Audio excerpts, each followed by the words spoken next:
This podcast details true crime cases. It contains adult themes and may contain descriptions of violence. It is not intended for children. Listener discretion is advised.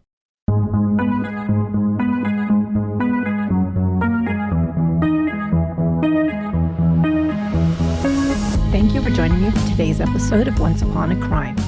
In this month's series, Falling Stars, I detail cases of crimes committed by or against people who are up-and-coming social media stars.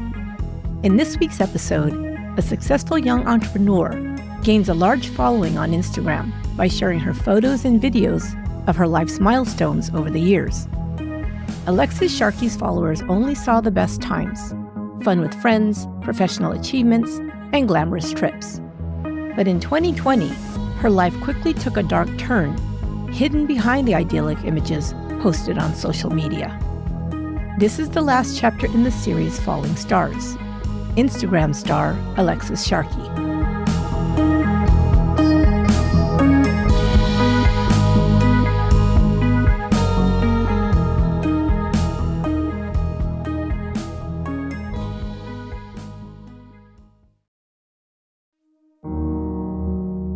On Saturday morning, November 28, 2020, a Houston, Texas sanitation worker was driving along the I-10 freeway near Katy, Texas, when he saw what appeared to be a mannequin under a clump of bushes along the side of the road.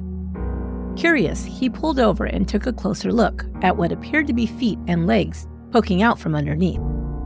As he walked closer, his heart began to pound and chills ran through him when he realized it was a body. Unwilling to approach on his own, he called his supervisor, John Richardson, and reported his suspicion. Richardson met him, and together, they drove back to check it out. Richardson, later interviewed by KHOU 11 News, described the scene. Quote, "We could see the feet. We got out and looked, and there it was. She was lying there, deceased, with no clothes on. I just got on the phone and called 911. It was an image that stayed with him for some time." The young woman's body, completely nude, was lying along a desolate stretch of the Texas highway. When police arrived, there were no obvious signs of trauma that gave immediate clues as to the cause of her death. They discovered no gunshot wounds, etc., and it didn't appear that she'd been hit by a vehicle. The first thing they considered was that she was an overdose victim. But when her body was transported to the coroner's office, she appeared to have been young and healthy. It was plain to see as well that she had been a beautiful woman. No clothing or other personal effects were found nearby. Investigators first had to determine who she was. They checked local missing persons reports and were soon rewarded with a hit. Just a day earlier, a young woman matching the deceased's description was reported missing. 26-year-old Alexis Robinalt Sharkey was last seen or heard from on Friday, November 27th, the day after Thanksgiving. Alexis, who was in constant communication with her family, friends, and loved ones by phone, text, and over social media, stopped responding to messages and calls after 6 p.m. on Friday. This had sent up immediate red flags to all who knew Alexis. Not only was her cell phone rarely out of her hand, but she also ran an online business that kept her constantly busy. She was required to respond to frequent messages and did so almost as soon as she received them.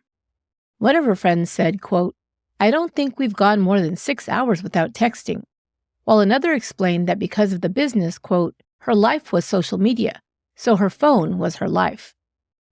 Alexis had spent Thanksgiving with her friend Tanya Ricardo and Tanya's family. Tanya said that they had had a great time, and Alexis was in her usual happy, upbeat mood that evening as they celebrated the holiday over dinner and played board games. Alexis had also texted her family members in Pennsylvania on Thanksgiving Day and evening. When they could not reach her by the following evening, Alexis's friends filed a missing persons report and contacted her parents. When news reached them that Alexis was found dead, her family and friends were devastated and baffled by the news. Alexis was not the kind of woman one would imagine could ever come to such a tragic end.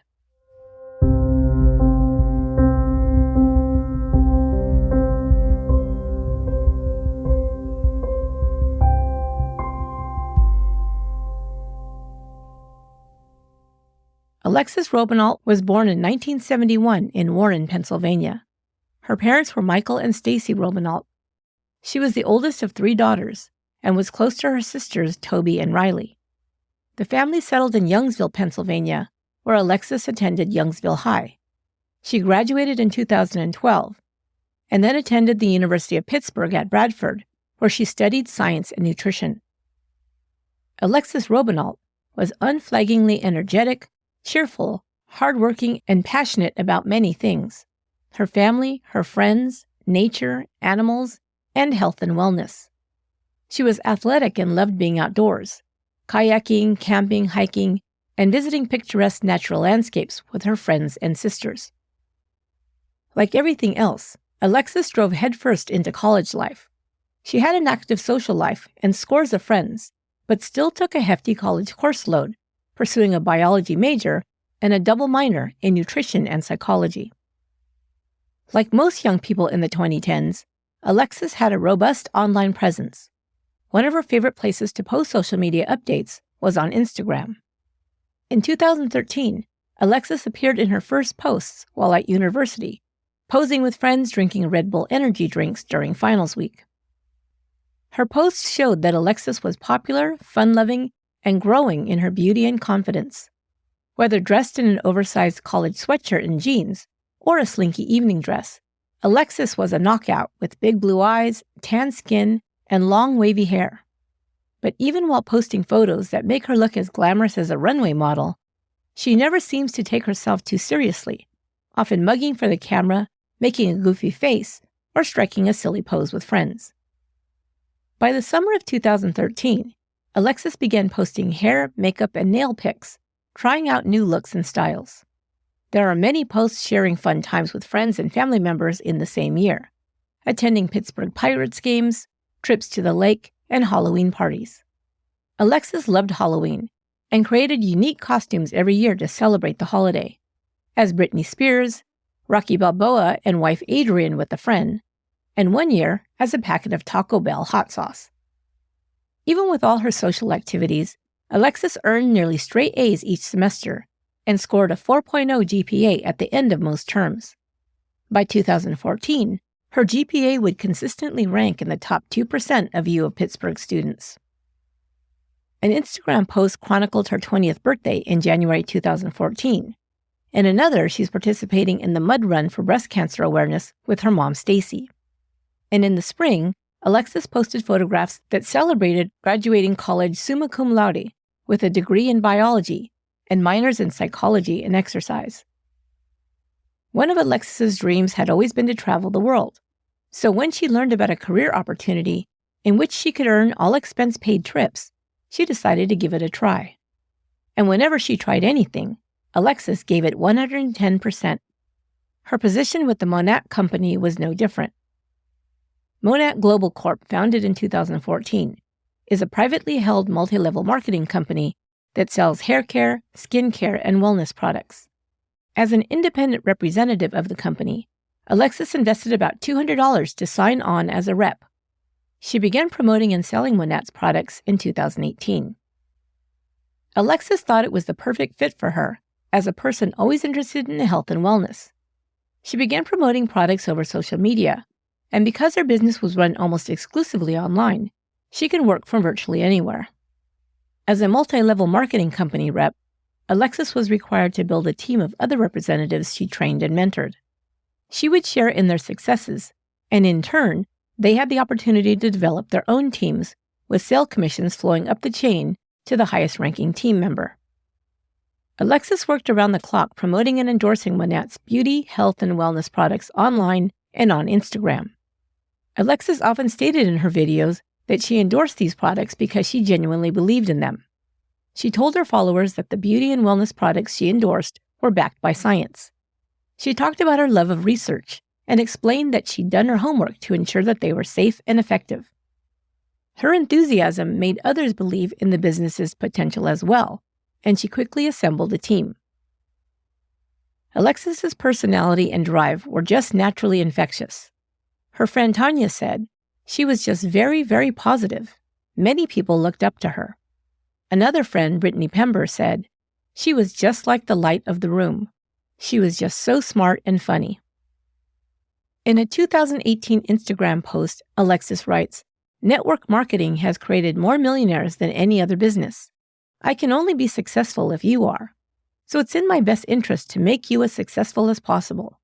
Is your boss trying to train you to take their job? I don't think so." Her photos and videos on Instagram began attracting a following. By 2019, she had well over 20,000 followers. Soon she was posting photos of the wonderful trips she had earned as a perk of her Monat business. In 2018, she took a dream vacation to Peru and posted photos backpacking in Cusco, hiking Machu Picchu, and posing at the top of Rainbow Mountain. Soon after that, she posted new pics, enjoying sun-drenched days by the pool and at the beach in the Bahamas.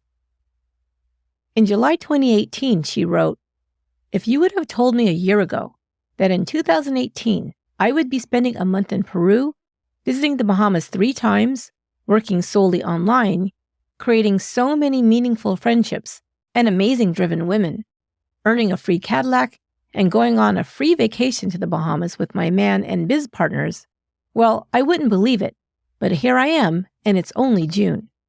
The world is changing, and the way people are making money is changing. I'm just glad I know about it.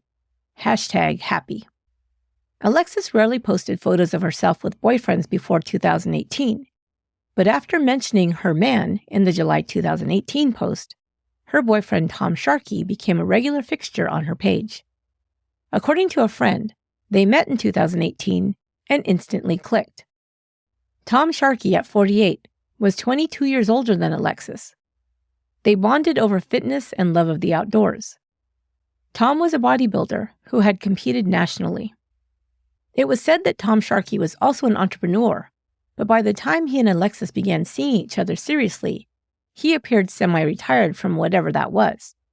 He had plenty of time to tag along on her all-expense-paid trips. Later, she would say he was her best photographer, supporter, and encourager. While their connection over social media seemed all roses and rainbows, shortly before her death, she told her closest friends that behind the scenes, their relationship was on the rocks.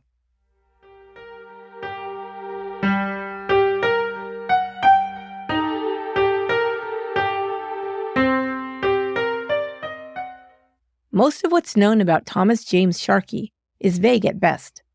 For a person whose life was documented online almost daily in 2019 and 2020, his life before that time is virtually unknown. Thomas James Sharkey was born in January 1971 and lived in Florida and Midland, Texas. He was a bodybuilder, and his Facebook page was mostly populated with photos of him in bodybuilding poses. His profile said he attended the, quote, School of Hard Knocks, but didn't give much information about his past education or employment. He had been married at least once before and had children residing in or near Fort Myers, Florida. He and Alexis met in Odessa, Texas, not long after she moved to the Lone Star State. Some might ask what a stunningly beautiful, successful 24-year-old woman saw in a divorced 47-year-old itinerant bodybuilder. But from her IG posts, it was clear that Alexis was deeply in love with Tom Sharkey, at least in the beginning. He made his first appearance on her page on October 8, 2018. They're pictured together at Lakeway Resort and Spa in Lakeway, Texas. Standing in shadow, Alexis's blonde hair is tied back in a simple ponytail as they face each other. He leans toward her for a kiss, and their arms are wrapped around each other.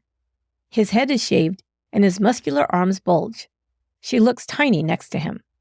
The post reads, "Thank you, babe, for the most wonderful weekend. I love you so much. With all the nonstop hours you've been working, it was so nice to get away and just enjoy each other." He replies in the comments, "I love you so much more. The pleasure was all mine. Being right here next to you in the morning, watching you wake up with that smile and being next to you, you are the highlight of my days, each and every one." In the following months, Alexis posts photos while on trips she earns through her business. She traveled to several locations, including Las Vegas and the Grand Canyon. On November 11th, she made a big announcement on Instagram. Quote, "October was by far the most emotional and thrilling month of my life. I started working with this company back in March, 8 months ago. I used to look at the directors and people who have been working in this business for a while, thinking a rank like director was so out of reach. The truth is, I could have made an excuse on why that would never be me and not try. Or I could go after it. Because the truth is, it is possible. And that's scarier than anything else. I refused to see where my friends were with this opportunity in a year, while I was still sitting in the same place. Call it FOMO, but it drove me to get over myself and just do it. Now here I am, October. Went on a lake trip at the beginning of the month and worked most of it. Thanks, babe, for being so patient. Went to Vegas for Halloween and was working most of it. Sorry, babe, and thanks again for being so patient, LOL. On Halloween night, I became Associate Executive Director. Director, are you serious? Built myself a 6-figure income, earned a free trip to the Bahamas and Nashville, and can go pick up a caddy all within 8 months. All without taking out a huge loan and going into debt. Are you serious? End quote. Alexis also posted a graphic showing the average monthly income for an associate executive director with Manat was almost $19,000. Alexis was on track to earn over $250,000 in a year. In May of 2019, she posted almost daily photos of a month-long trip she took with Tom to New Mexico, Arizona, Utah, and Colorado. The images show them hiking through canyons, canoeing in the Colorado River, and visiting several national parks. There are several photos of Alexis, looking gorgeous and tanned in the desert, posing in a bikini on a sandy shore, holding hands with and hugging and kissing Tom. They look very much in love, surrounded by beautiful vistas and romantic sunsets. By now, Alexis's online presence had grown, and tens of thousands of followers posted comments about how happy and beautiful she looked and how proud they were of her success. During the 25-day trip, she kept working and growing her business. She commented how she could work her business from anywhere, as long as she had internet connection. Tom and Alexis enjoyed their trip so much that when they returned to Texas, she told her followers that they had decided to relocate to Colorado.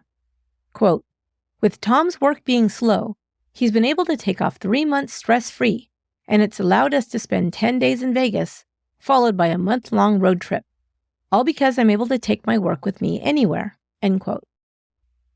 She didn't explain what Tom's work was, but you can sure count him lucky that his girlfriend could fit the bill for both of them while he takes a 3-month stress-free vacation.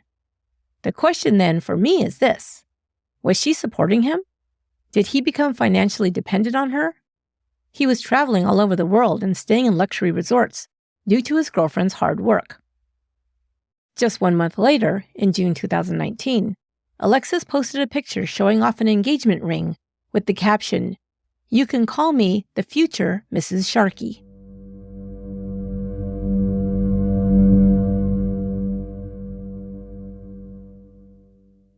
Alexis Robinault married Tom Sharkey on December 20th, 2019, in Grand Junction, Colorado. They had relocated there a few months earlier, but by the new year, they'd be back in Texas. Alexis now shared photos and her accomplishments with almost 80,000 Instagram followers. In one, she praises Tom for a quote, "sticking around for her."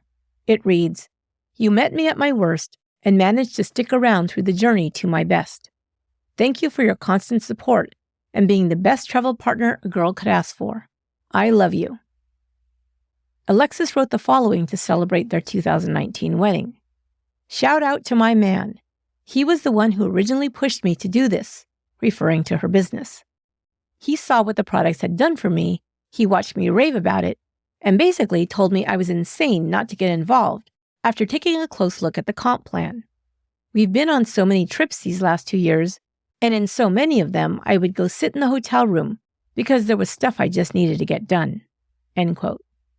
She said her husband was patient and supportive when she had to, quote, "sit on the phone in a hotel room" while they were in Vail, Colorado on another work trip. Quote, "God bless this man because I knew it looked so rude and inappropriate, but he was so supportive the entire time." End quote. How dare she work and ruin his good time?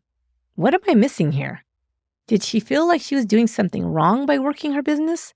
That paid for those trips, I might add? and leaving her husband to hang out in a fancy hotel, eat, drink, and be merry? Or was she made to feel that way, like she was doing something wrong or, quote, rude?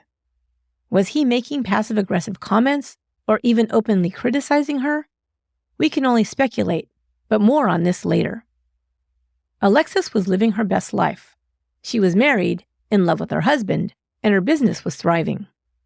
Then April 2020 rolled around, and COVID hit and changed the world.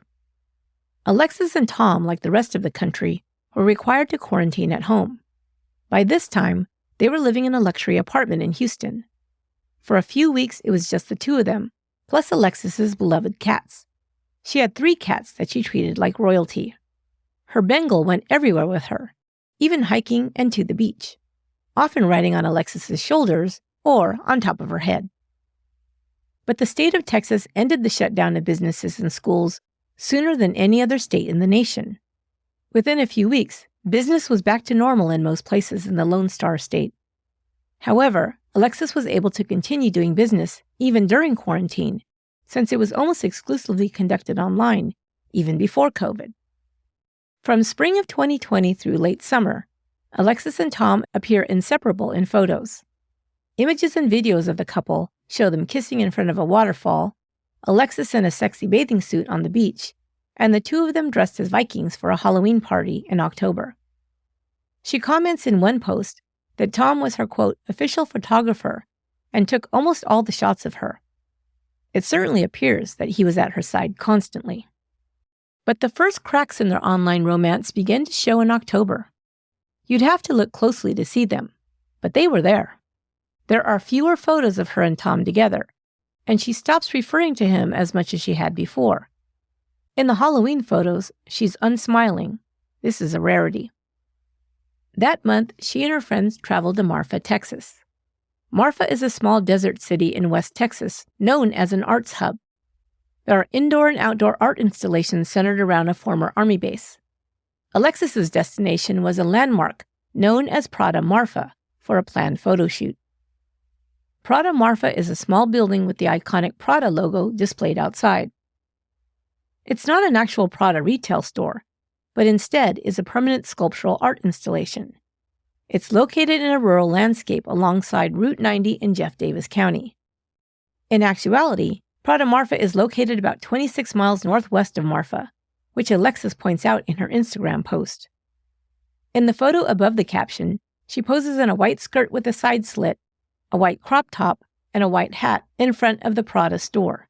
She describes her day in the desert this way, quote, "If you visit, be warned that it's not actually in Marfa.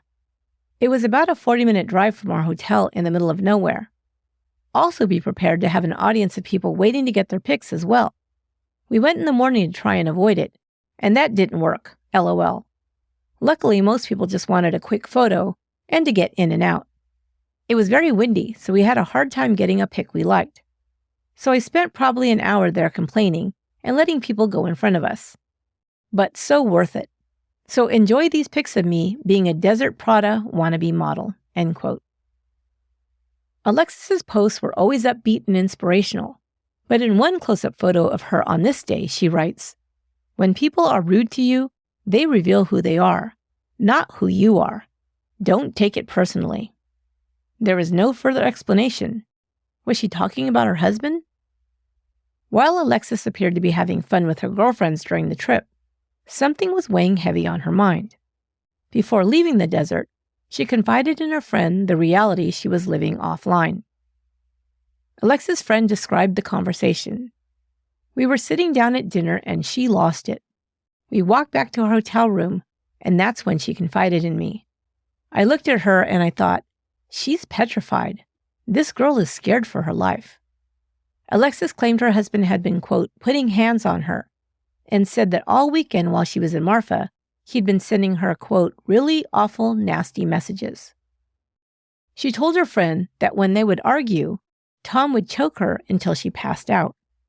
Alexis said she, quote, woke up on the floor every time. She also said she wanted out of the marriage. But whether she had filed any paperwork or had told Tom of her intentions, she didn't say. Alexis stopped posting to Instagram almost completely after the Marfa trip. There were only 2 more. One was a photo of Alexis looking happy and smiling, wearing a green dress. This photo was taken when she was out celebrating her best friend Tanya's birthday and posted it on November 18th. The final image ever posted on Alexis's Instagram is of her in a black bathing suit taking a selfie in front of a mirror. She's looking at her phone, somber and unsmiling. It was taken in Tulum, Mexico, and posted on November 22nd, 2020, less than a week before her body was found. The caption reads, "Good morning. Today I decided I'm moving to Tulum for the sinks and overall aesthetic. I've never been so obsessed with the vibe of a town in my life." End quote. It's not lost on me that Alexis states, "I decided to move to Tulum," not "we decided." Another of Alexis's friends would later tell investigators that she confided in them that she was still living with her husband, but they weren't on speaking terms. On November 26th, Thanksgiving Day, she spent the morning at home with her husband. What was said that day?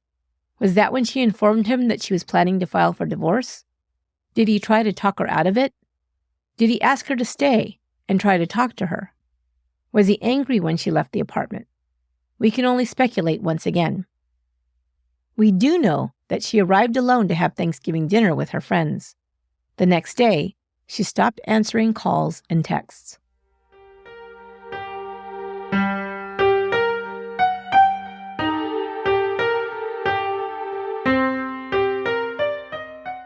A DNA test positively identified Alexis Robinault Sharkey as the woman found dumped like trash, nude, on the side of a Texas highway the Saturday after Thanksgiving.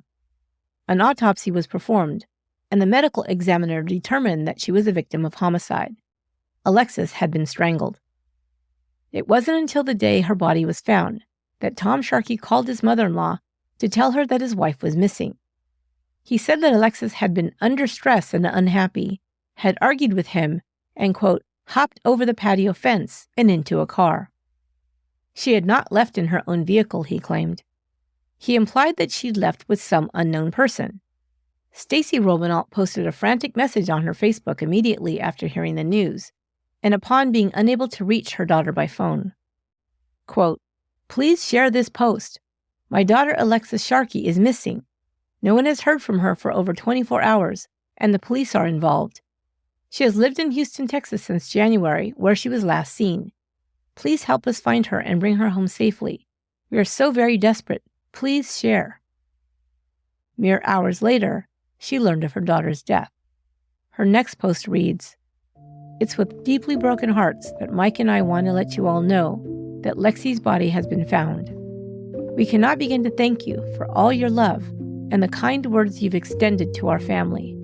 Please give us this time to grieve this incredible loss to our family and this world. We will miss you, love." Tom also took to social media to post about his wife's death. Quote, "My world, my everything, I'm so lost right now, my one and only," end quote. The Houston PD began their investigation, and upon interviewing Alexis's friends and family, they concluded that her husband, Tom Sharkey, was a person of interest in her murder. They learned about Alexis's statements to friends in the weeks before her murder and that her husband had been abusing her. They reported that she stated she was, quote, worried for her safety. 2 other friends told police that Alexis described her husband as controlling and manipulative. As I alluded to earlier, the question that crossed my mind was her statement about Tom being manipulative. I wonder if Tom Sharkey got inside his wife's head and somehow manipulated her into believing that from the start, she needed him. She wrote that she was, quote, at her worst when they first met. Friends report that Alexis was coming off a bad breakup from a serious relationship when Tom Sharkey came into her life.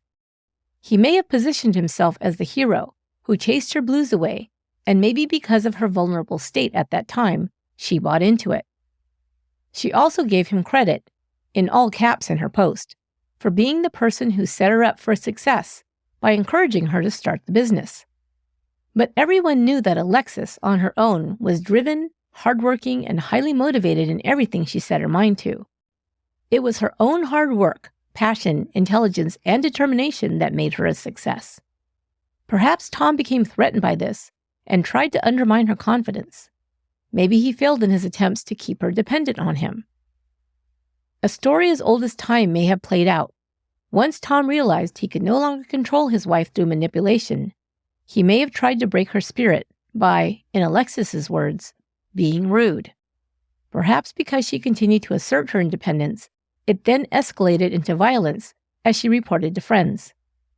Maybe the final straw for him came when she told him she planned to file for divorce. He put his hands around her throat again, this time taking it too far and killing her. Alexis's family and friends believed from the start that Tom was responsible for her death. The police also viewed him as the most likely suspect, stating that he was the only person with the motive, means, and opportunity to commit the murder. Tom Sharkey defended himself in the media in an interview with reporter Steve Campion of ABC 13 Eyewitness News in Houston. Quote, "People are talking tons of crap. I'm getting death threats," he complained. Sharkey claimed Alexis was stressed and possibly drunk when she left their apartment for the last time. He insisted they had a happy marriage, but that his wife was distressed when she went missing. Quote, "She wasn't happy, she was stressed. I would cuddle her to try and make her strong. I don't need to set the record straight. I'll let it play out the way it is. I know what my life was with my wife. She understood me. I understood her. We didn't fight when she left. I just told her she couldn't drive under the influence. She left anyway. This is where we're at," he said. As the investigation continued, Sharkey stopped cooperating with police and Alexis's parents. The Robanalts wanted their daughter's body flown back to Pennsylvania to be buried in her hometown, but Tom ignored their request. Without his written permission as her husband, Alexis's body could not be released to her parents. Sharkey told the same story to investigators, that his wife was distressed and, quote, under the influence when she left on the Friday after Thanksgiving. He offered other possible suspects to the police. They found his answers evasive. Then, 2 weeks after his wife's body was found, Tom Sharkey left the state of Texas. After 2 weeks passed with no word from him, Alexis's body was released to her parents for burial.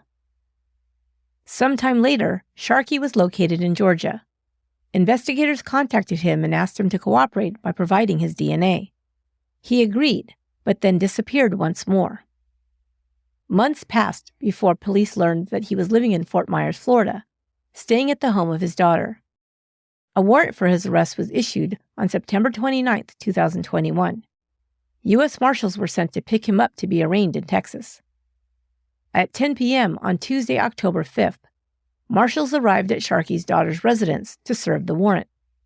When he learned that they were at the door, he raced upstairs. As officers entered the home, Sharkey shot himself in the head and died instantly. His final act robbed Alexis's family of seeing justice done. Even so, Stacy Romanalt showed compassion towards the family of her daughter's murderer. Quote, "I'm sorry for Tom's family. It's just such a senseless loss that happened with my daughter and then him. I'm just so sorry for all of that. It's been a horrific year. We definitely would give our condolences to Tom's family because they're so innocent in all of this. I'm sure they're very sad, especially for his daughter, for how that went down. I just really thought that it would end with a trial and that he would come in and make his case.